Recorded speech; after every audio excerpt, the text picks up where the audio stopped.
Qui s'abstient? Ils ne sont pas adoptés. Deux amendements identiques également, le 93, Monsieur Lecomte.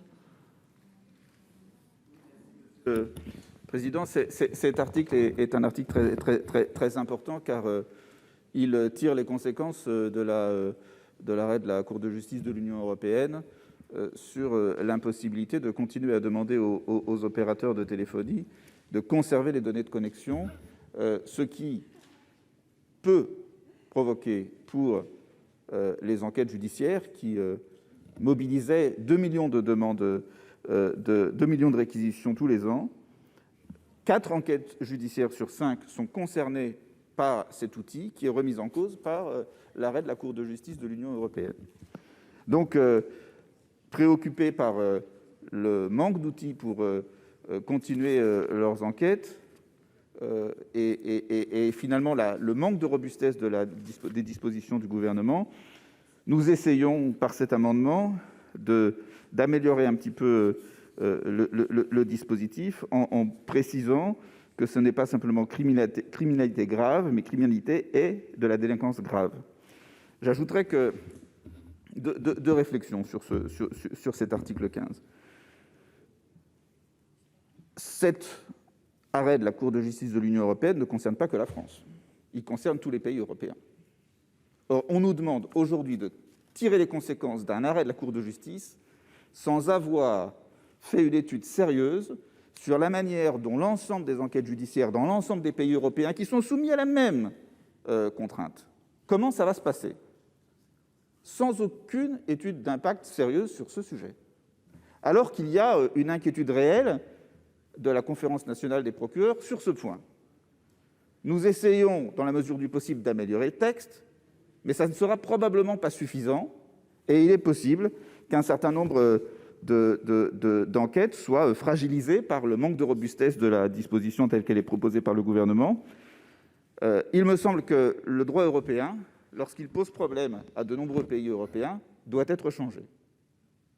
Ce n'est pas parce que jusqu'à présent la sécurité nationale n'est pas dans les compétences de l'Union européenne que lorsqu'on arrive à un moment où la Cour de justice juge sur la base de ce qu'elle a, c'est-à-dire finalement du droit européen, qui est d'abord constitué de régulation économique et de la RGPD. On en arrive à ça. C'est assez normal. Elle ne prend pas en compte la sécurité nationale. Collègue, merci de conclure. Et vous avez dépassé le temps. Il faut vraiment réfléchir sur la manière de faire évoluer le droit européen sur ce sujet, parce que ce n'est pas suffisant ce qu'il y a en la matière aujourd'hui. Mais cet amendement permet d'améliorer la situation dans la mesure du possible. L'amendement identique, le 105, Madame la rapporteure. Oui, merci, Monsieur le Président. Effectivement, l'article 15 sur la conservation des données de connexion emprunte une voie, on l'a dit, faible et bien bornée par l'arrêt de la CJUE et par celui du Conseil d'État. Néanmoins, au moment des auditions, est apparue une difficulté réelle pour les enquêtes de police judiciaire et diligentées par les procureurs de la République, qui ne pourront plus recourir à ces réquisitions de données de conservation pour les enquêtes liées à la criminalité ordinaire, puisque le dispositif mis en place par l'article 15 se limite à la criminalité grave. C'est la raison pour laquelle il nous a paru important de pouvoir mieux définir cette notion de criminalité grave en l'élargissant à la délinquance grave. C'est le sens de l'amendement que je vous propose et je remercie Monsieur Lecomte d'avoir rendu le sien conforme pour pouvoir porter cet élargissement qui sera un moindre mal pour les enquêtes judiciaires. Et donc, ce sera un avis favorable sur l'amendement de Monsieur Lecomte. Merci Madame la Ministre. Je n'ai pas l'amendement 93 rectifié, mais je me fonde sur l'avis qui vient d'être indiqué. J'étais favorable à l'amendement 105. Je comprends que le 93 rectifié est rédigé de la même façon, donc je me rallie également au 93 rectifié. Merci Madame la Ministre. Donc, je mets aux voix les deux amendements identiques 93 et 105 avec un avis favorable du Gouvernement. Qui est pour? Qui est contre? Qui s'abstient? Ils sont adoptés.